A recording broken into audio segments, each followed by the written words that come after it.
Are agreed. The next item of business is topical questions, and we start with question number 1 from Claire Adamson.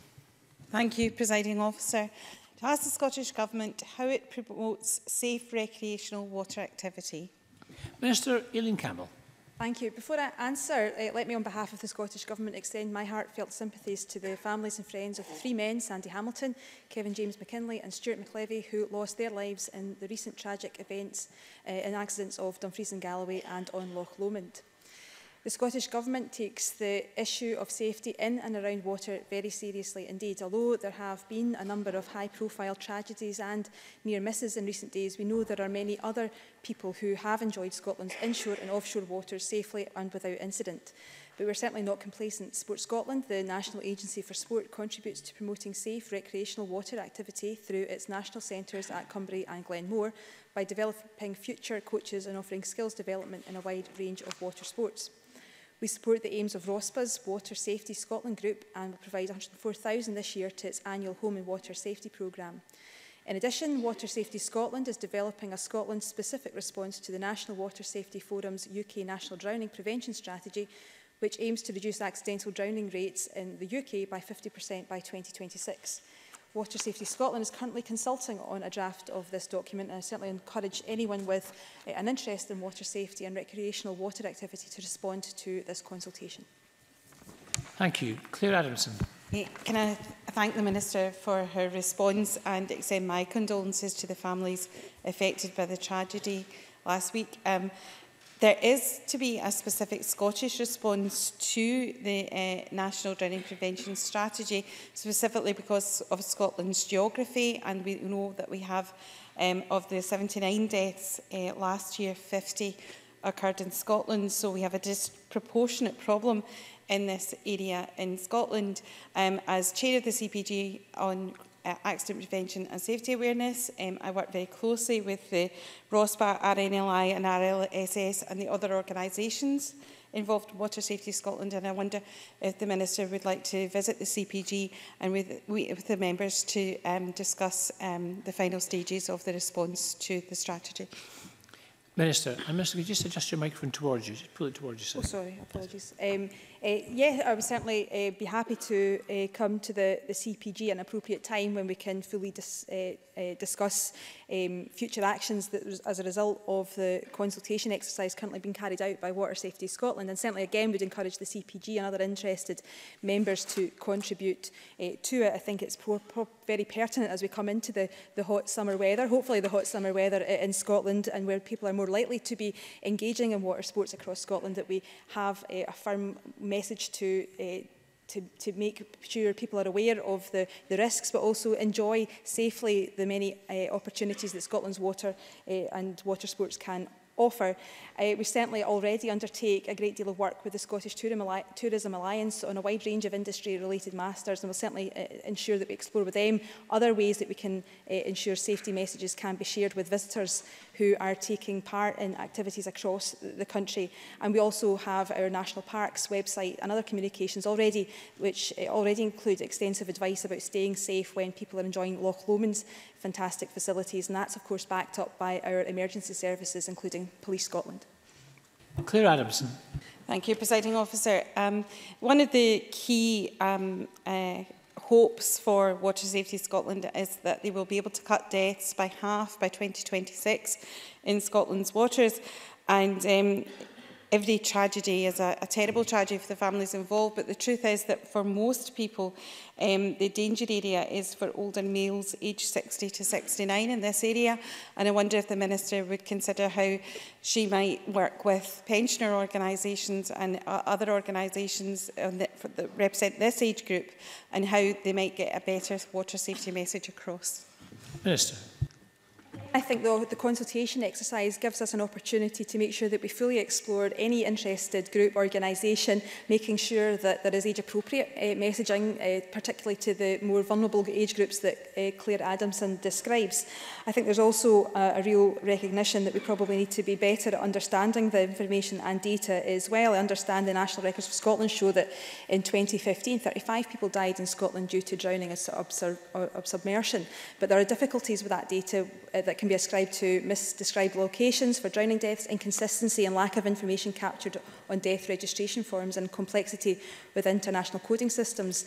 And the figure does not include suicide by drowning as well. So I think there's a real recognition that we have an opportunity now to kind of delve deeply into this situation and make sure that we use information appropriately, but also make sure that we use existing partners and make sure that we use existing structures to ensure that we get the best possible safety messages across the country for those who have perhaps greater vulnerabilities.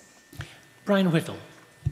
Thank you, Presiding Officer. To ask the Scottish Government whether it considers its decision to cut the funding of free swimming lessons to all primary school children, resulting in 40% of children being unable to swim by the time they reach secondary school, promotes or hinders safety in recreational water activity. Minister. I think it's important not to conflate the two issues, and the ability to swim hasn't been necessarily a factor in some of the issues that I've been describing and discussing in response to Claire Adamson's parliamentary question. And I think it's also important to recognise that the latest funding round from Sport Scotland has also allocated over £5 million to Scottish swimming for the last 4 years, and that's the largest funding settlement of all the Commonwealth Games sports. Scottish Swimming is actively working in partnership with local authorities and leisure trusts to implement and embed the National Swimming Framework to support the development of swimming right across the country. And it's also incumbent upon us and Scottish Swimming to include and work with local authorities who are the ones that are responsible for deciding what subjects are offered in their schools, taking into account local needs and resources. But again, I'll continue to engage with Brian Whittle on the points that he makes, and certainly make sure that we, with this investment, make sure that young people get the opportunities that they would like. Question number 2, Ross Greer. Thank you, Presiding Officer. To ask the Scottish Government for its response to the decision by the SQA to restrict teachers' access to exam papers after the exam has taken place to prevent inappropriate postings on social media. Cabinet Secretary John Swinney.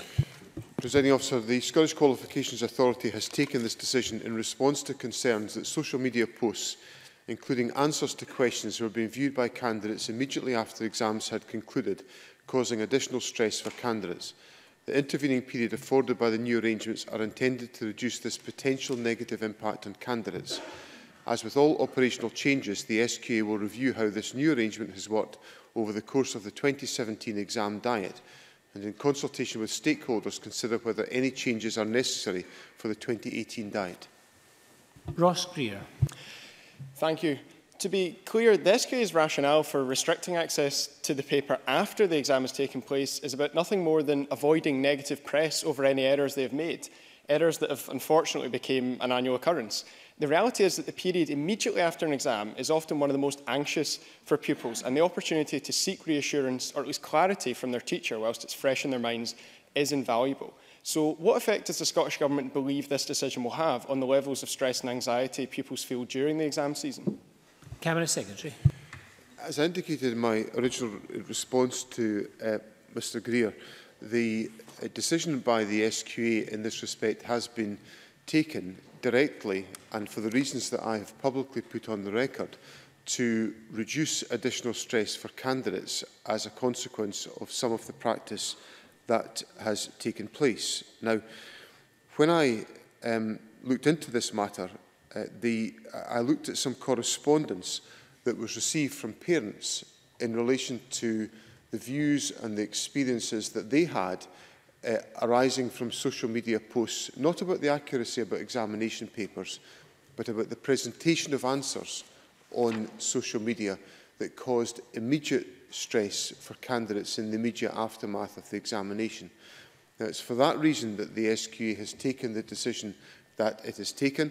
Mr Greer will know from the exchanges that we've had at the Education Committee that I have made clear, and it's not just the Education Committee here as well, that I've made clear the necessity of accuracy in SQA examination papers, and that must be maintained at all times, and I have written to the Chief Executive of the SQA and made that point to her. So these are two very separate issues.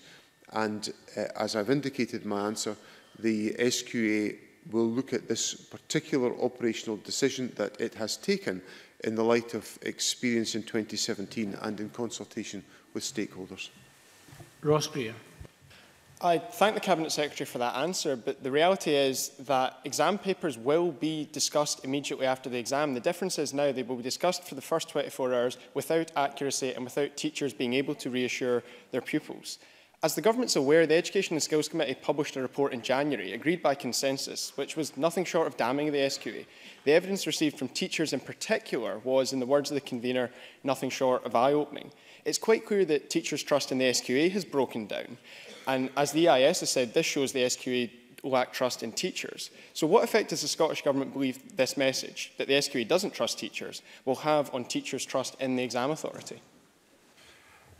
Cabinet Secretary. I have to say I don't see it that way at all. We need, as a country, a trusted and respected examination authority. Not to satisfy me, but to ensure that candidates have reliable certification of their achievements. So I am determined to ensure that the Scottish Qualifications Authority carries that respect amongst candidates, amongst teachers. I want to make sure that the SQA works in that fashion. I've seen it firsthand, a very sustained effort by the SQA to ensure that that is the case.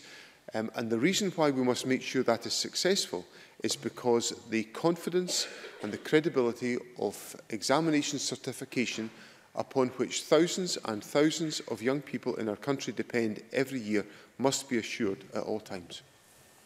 Jeremy Balfour. Thank you, Presiding Officer. And can I again thank the Cabinet Secretary for his answer. What slightly confuses me here is why 24 hours? If the answer he has given is correct, surely there should be no putting on Facebook until the results are announced. Why this 24-hour period? It seems to me completely arbitrary, and how did this figure come up with? Cabinet Secretary. But the SQA's rationale, as it has been explained to me, is that by delaying the availability of those papers until the following day, it provides for a period for views and experiences to settle in the aftermath of the examination, and for more considered advice and dialogue to take place with teachers in the aftermath of the examination. Now, that's the rationale for the change that the SQA has made. And I should also make clear, and there is an important point here in relation to my relationship with the Scottish Qualifications Authority. The SQA is an independent examination certification body that must be in a position to take operational decisions that it judges within its remit to be appropriate, and not for them to be dictated by a minister in relation to the proper operational functions of the SQA. And I reiterate to Mr Balfour the point I made to Mr Greer in my earlier responses, that of course these arrangements will be reviewed by the SQA to determine what has been their effect on candidates and experiences during the 2017 diet. Thank you very much, and that concludes topical questions. We're now going to move on to a statement by Michael Matheson on forensic examination. The Cabinet Secretary will take questions at the end of his statement, and so there should be no interventions and interruptions. And I would ask members who wish to ask questions to press their request to speak buttons now.